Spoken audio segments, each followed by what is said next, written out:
Hello students, हम लोग class twelfth की अकाउंटेंसी में अपना सेकंड चैप्टर अपना चल रहा था admission of a new partner, जिसमें हमने डेफिनेशन देखी थी पार्टनर क्यों शामिल करते हैं, कौन कौन से उसको राइट मिलते हैं, किस तरीके से उनका रेशियो कम होता है। और 6 कंसेप्ट मैंने कहा था कि हम 6 कंसेप्ट ये पढ़ने वाले, जिसमें फर्स्ट कंसेप्ट अपना है नए लाभ विभाजन अनुपात की गणना करना, और साथ ही में त्याग के अनुपात की गणना करना। दोनों हम लोग पढ़ रहे हैं।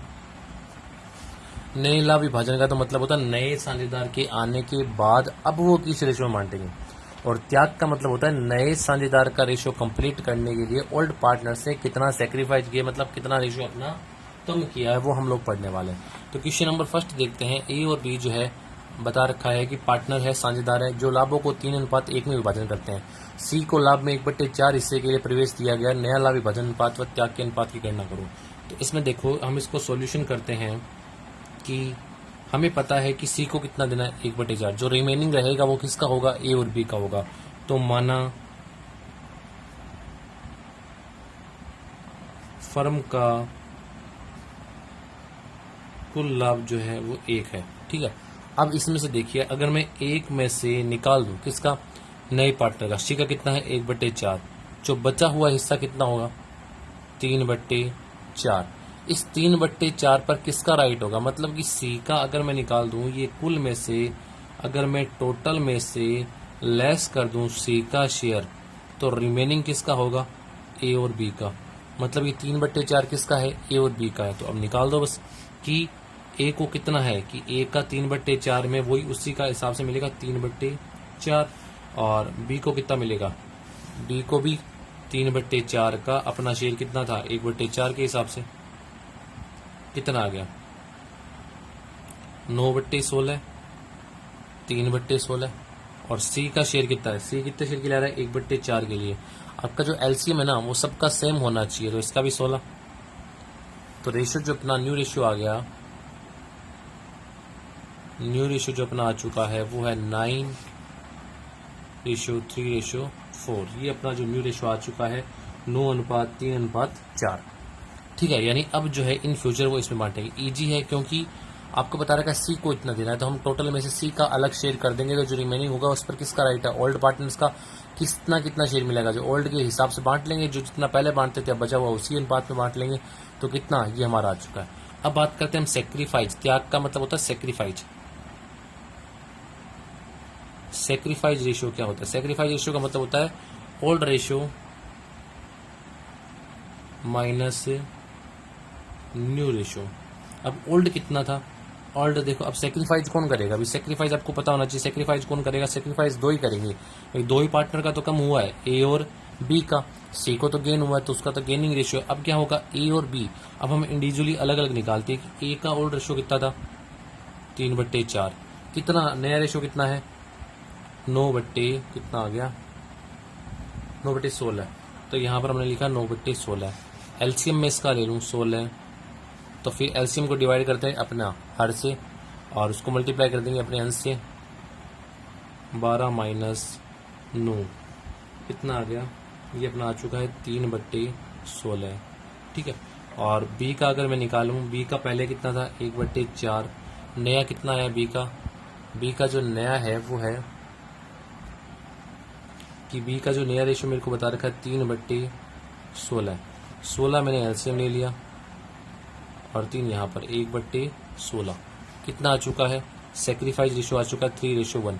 तो आप कहोगे भी ओल्ड रेशियो सेक्रीफाइस, तो थोड़ा सा यहाँ पे दिमाग लगाइएगा कि सी जो आ रहा है 1/4 के लिए, तो सी का 1/4 वो किस रेशियो में कंप्लीट करेंगे, इसी ओल्ड के हिसाब से कंप्लीट करेंगे, तो अपना ओल्ड रेशियो ही सेक्रीफाइस रेशियो रहने वाला है, ठीक है। नेक्स्ट टाइप का क्वेश्चन देखते हैं कि ए और बी 7:5 में लाभ बांटते, सी को लाभ में 1/6 हिस्से के लिए साझेदार बनाया गया और सी अपना हिस्सा ए और बी से बराबर बराबर लेता है। अब सुनिएगा ध्यान से कि अगर हम इसमें देखें कि सी जो लाभ में हिस्सा ले रहा है, सी लाभ में हिस्सा ले रहा है, कितना हिस्सा मिलेगा सी को, सी को मिलेगा 1/6, ठीक है। अब ये सी 1/6 किससे लेगा, वो आधा आधा मतलब बराबर बराबर प्राप्त करेगा। बराबर का मतलब क्या था, हाफ, यानी इसका हाफ तो वो लेगा, इससे ए से रिसीव करेगा, और बी से भी कितना लेगा, इसका भी हाफ लेगा 1/6 का। तो मैं देखता हूं कि सी जो है ए से प्राप्त करेगा, ए से प्राप्त करेगा कितना रेशो प्राप्त करेगा, अपने हिस्से का आधा 1/2 कितना आ गया 1/12। अब इसका भी ऐसा आएगा कि बी से प्राप्त करेगा, तो बी से कितना प्राप्त करेगा, बी से भी वही है कि कितना है 1/6 है, अपने हिस्से का आधा प्राप्त करेगा मतलब 1/12। अब यहाँ पे थोड़ा सा भी कई को ये दिक्कत होगी भी इसको मल्टीप्लाई किया, तो मल्टीप्लाई कुछ नहीं किया। देखो हम नॉर्मल हम लोग पढ़ते थे, अगर आपसे किसी संख्या का हाफ पूछे तो हम लोग क्या करते थे, जैसे मान लो 100 है, इसका हाफ करते थे तो क्या करते थे, डिवाइड करते 2 से। वही यहाँ पर है भाई, आधा आधे का मतलब बराबर बराबर का मतलब क्या, इसका हाफ, तो ये ऊपर जाएगा तो क्या होगा 1/2, यानी 1/12 और 1/12 इसका कितना आएगा 1/6 ही आने वाला है। तो ए से कितना लेगा 1/12 और बी से कितना लेगा 1/12, 1/12। अब देखो ए का था कितना, ए का था 7/5 यानी 7/12। ए ने कितना दे दिया, मतलब ए से प्राप्त करेगा, ए कितना देगा 1/12, कितना रह गया 6/12। बी का कितना था, बी का था 5/12, बी ने कितना दे दिया 1/12, इसका कितना रह गया 4/12। और सी का कितना है भाई, सी कितने शेयर क्या रहा है 1/6 के लिए मैंने कहा था आपका एलसीएम सेम होना चाहिए, तो कितना आएगा 2। तो जो न्यू रेशियो आ चुका है, नया अनुपात जो आ चुका है, नया अनुपात जो आया है वो है 6, 4 और 2। जब इसको सॉल्व करूंगा 3:2:1 जो अपना आ चुका है, ये क्या है अपना नया लाभ हानि विभाजन अनुपात है, ठीक है। और अगर मैं इसी में सेक्रीफाइस देखूं, तो सेक्रीफाइस रेशियो अगर मैं इसमें देखता हूं, तो सेक्रीफाइस रेशियो का मतलब क्या होता है कि सेक्रीफाइस रेशियो का मतलब है कि अपना all ratio minus new ratio, ऐसा ही तो है। अब यहाँ पर निकालने की जरूरत ही नहीं है, क्यों नहीं है, सेक्रीफाइस का मतलब कितना त्याग कर रहे हैं, तो हाफ हाफ ही तो त्याग कर रहे हैं, मतलब इतना ही तो सेक्रीफाइस करे, तो सेक्रीफाइस रेशियो क्या बनने वाला है 1:1। तो ये जो था हमने 2 टाइप के क्वेश्चन किए थे। थर्ड टाइप के क्वेश्चन में चलते हैं कि अगर आपको कह दे कि वो एक अनुपात बता दे कि इतना इतना प्राप्त करेगा, ठीक है। जैसे एक एग्जांपल लेके चलते हैं कि अपन इसी में क्वेश्चन नंबर 3 कि ए और बी जो साझेदार है, ए और बी साझेदार है, जो रेशियो उनका जो अनुपात बता रखा है 3:2 में लाभ विभाजन करते हैं, 3:2 में लाभ विभाजन करते हैं, लाभ विभाजन करते हैं, ठीक है। अब वो सी को लाभ में हिस्सा बना रहे हैं, सी को लाभ में हिस्सा दे रहे हैं, कितना दे रहे हैं सी को लाभ में 1/5। थोड़ा सा क्वेश्चन शॉर्ट में लिखा हूं कि सी को लाभ में कितना हिस्सा दे रहे हैं 1/5। अब वो बोल देगी सी जो है, सी अपना हिस्सा, सी जो है, सी अपना हिस्सा ए व बी से 1:2 में प्राप्त करेगा।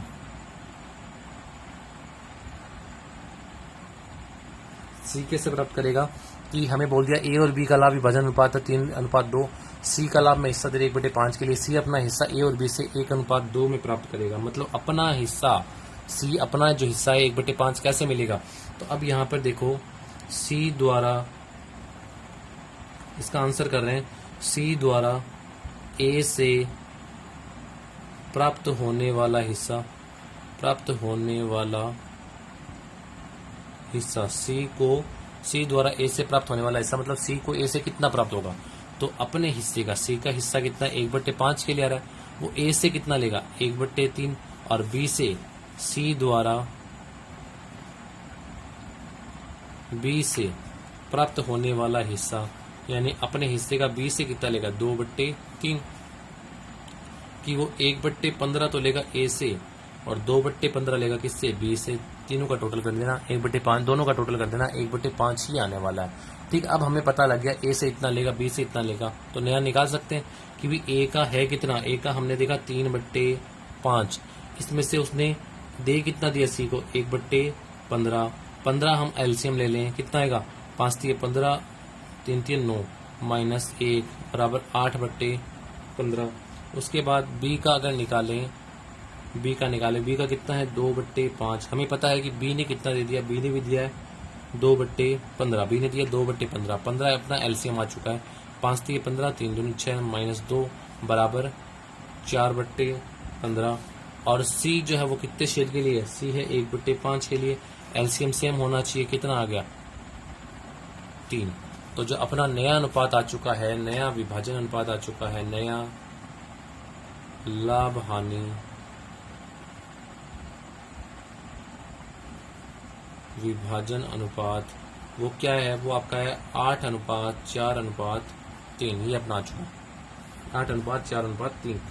सेक्रीफाइस रेशियो क्या होगा, तो सेक्रीफाइस रेशियो ये होने वाला है, किस रेशियो में सेक्रीफाइस कर रहे हैं 1:2 में, तो ये अपना सेक्रीफाइस रेशियो यही रहने वाला है कि वो इतना इतना त्याग करेंगे। तो 1:2 ही अपना सेक्रीफाइस रेशियो रहने वाला, मतलब कितना कितना दे रहे हैं, तो 1:2 ही है। अब हम बात करते हैं, एक नेक्स्ट एग्जाम्पल हम लोग लेते हैं कि वो किस तरीके से उसमें प्राप्त करने वाला है, ठीक है। तो उसमें से जैसे हम लोग एक एग्जाम्पल लेके चलते हैं कि कितना कितना वो किससे प्राप्त करेगा, ठीक है। अब इसमें स्टार्ट अपन करते हैं कि जैसे मान लो कि ए और बी शानदार है, वो सी को प्रवेश देते हैं, सी अपना पूरा हिस्सा किसी एक ही शानदार से प्राप्त करे। हम कैटेगरी वाइज क्वेश्चन कर रहे हैं कि इससे अगली कैटेगरी क्या क्वेश्चन हो सकता है। जैसे क्वेश्चन नंबर 4 को अगर लेके चले, क्वेश्चन नंबर 4 कि ए और बी शानदार है, ए और बी शानदार है, उनका लाभ हानि विभाजन अनुपात हमें बता रखा है कितना है 7:3 में अपना लाभ विभाजन करते हैं, ठीक है। अब सी को प्रवेश दिया गया, सी को प्रवेश दे रहे हैं कितने शेयर के लिए 1/10 के लिए, और साथ में लिख दे कि सी अपना पूरा हिस्सा, सी अपना पूरा हिस्सा पूर्णतः ए से प्राप्त करेगा, ठीक है। अब नया अनुपात हमें पूछ ले, तो हमें पता है कि ए सी अपना पूरा हिस्सा किससे प्राप्त करेगा, ए से प्राप्त करेगा। तो ए का कितना था 7/10 माइनस उसने कितना दे दिया 1/10, कितना रह गया 6/10। बी का कितना है, तो बी ने दिया है क्या, नहीं दिया, बी का वो ये 3/10। और सी का कितना है, सी का यहाँ पर देखें, सी का 1/10, एलसीएम सबका सेम है। तो अपना जो न्यू रेशियो जो आ चुका है, अपना जो नया लाभ विभाजन अनुपात आ चुका है, नया लाभ विभाजन अनुपात, वो क्या है, अपना नया लाभ विभाजन अनुपात आया 6:3:1। ये अपना नया लाभ विभाजन अनुपात आ चुका है। और बात करें त्याग के अनुपात की, तो त्याग पूरी किसने की है, ये पूर्ण रूप से ए ने की है, तो ए ने की है तो 1:0। ये अपना त्याग का अनुपात, मतलब पूरा का पूरा त्याग किसने किया, ए ने ही किया है, ठीक है। तो ये अपना हो चुका है। अब जिसमें बोल दे कि एक नेक्स्ट टाइप का हम लोग क्वेश्चन देखते हैं, एक नेक्स्ट टाइप का हम जो क्वेश्चन देखते हैं इसी में देखते हैं कि नेक्स्ट टाइम का क्वेश्चन, इससे नेक्स्ट टाइप का क्वेश्चन क्या हो सकता है। क्वेश्चन नंबर देखते हैं अपन 5, इसमें किस टाइप का मतलब रेशियो हम लोग निकाल सकते हैं। जैसे आपको क्वेश्चन दे दिया कि ए और बी शानदार है, ए और बी साझेदार है, जिनका लाभ हानि विभाजन अनुपात आपको बता रखा है 3:2, ठीक है। अब बोल दे सी नया साझेदार है, सी नया साझेदार प्रवेश करता है, प्रवेश, सी नया साझेदार प्रवेश करता है, ठीक है। और जिसमें हमें बोल दे अपने हिस्से का, जो बोल दे कि वो जैसे बोल दे अपने हिस्से का 1/5 वो वह बी से अपने हिस्से का 2/5 सी के पक्ष में त्याग करता है। अपने हिस्से का जैसे बोल दे कि ए जो है प्रवेश कर रहा है, इसके लिए सी के लिए ए अपने हिस्से का 1/5 व बी अपने हिस्से का 2/5 सी के पक्ष में त्याग करेंगे। किसके पक्ष में, सी के पक्ष में त्याग करेंगे। अब बताओ नया लाभ विभाजन अनुपात क्या होगा, ठीक है। अब इसमें देखना कि नया लाभ विभाजन अनुपात क्या होने वाला है, वो हम इसमें देखते हैं कि अब इसमें क्या हो रहा है, हमें बोल रहा है कि ए और बी त्याग कर रहे हैं। तो हम लोग देखते हैं ए द्वारा सी को दिया जाने वाला हिस्सा कितना होगा, ए का कितना 3/5। अपने हिस्से की बात कर रहा है कि ए अपने हिस्से में से 1/5 दे रहा, दे दिया, कितना रह गया 3 मतलब कितना दिया 3/25। तो ए का था कितना, ए का था 3/5, 3/5 में से 3/25 उसने दे दिया, 3/5 में से कितना दे दिया 3/25। तो बाकी कितना बचा 15 - 3 बराबर 12/25। ये 12/25 नया अनुपात है। ये त्याग कितना किया 3/25। अब इसी तरीके से देखो बी द्वारा दिया गया, बी द्वारा सी को, तो बी का था कितना, बी का मतलब बी द्वारा सी को दिया गया है, तो बी का कितना दिया गया है तो बी का था 2/5 और कितना दिया उसने, बी ने अपने हिस्से का 2/5 ही दे दिया, यानी कितना दे दिया 4/25। ठीक है, अब देखो बी का नया अनुपात कितना आ गया, बी का था 2/5, कितना दे दिया 4/25, एलसीएम निकाल लो 25 बराबर 6/25 आ चुका है। ठीक है, ये नया अनुपात आ चुका है। और सी का कितना, तो सी को 3/25 इससे मिल गया, 4/25 इससे मिल गया, तो त्याग का अनुपात तो यही बन चुका है 3:4, मतलब कितना कितना त्याग कर रहे हैं, वो इतना त्याग कर रहे हैं। और सी का नया कितना बन गया, सी का नया बन चुका है 3/25 प्लस 4/25 बराबर 7/25। तो ये जो था अपना नया अनुपात जो आ चुका है इसमें 12:6:7। तो आज के लिए इतना काफ़ी है। नेक्स्ट क्लास में हम इसी के आगे जो वाले क्वेश्चन जो हम देखने वाले हैं। Thank you.